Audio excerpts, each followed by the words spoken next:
Урматтуу мектеп жетекчилери, мына YouTube'га дагы экинчи жолу чыгып атабыз. Бирок мурункуларды туруп кайталап берип атат.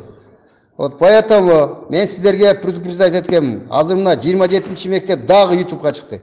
Эгерде ким ушундай алып туруп дагы чыгара турган болсо, пинайте на себя. Мен сиздерге предупреждать эткенмин. Мектепке бир да адам кирбеш керек. Чужой. Поставьте дежурного. Керекпи чужойду барып айткыла, ошол эгерде бак кирип келе турган болсо айткыла ушундай болуп атат.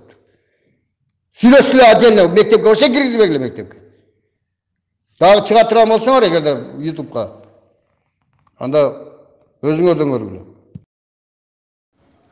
Ал сиз кыздарга гана алы жеткен мугалимдер эмнеге мектепке баруубуздан коркушат? Себеби булар мыйзамдарды билишпейт, кыздардын укугун, намыстарын тебелешет. Ошол нерсени биз барсак ачыкка чыгарып шерменде болушуна себепчи болуп жатабыз.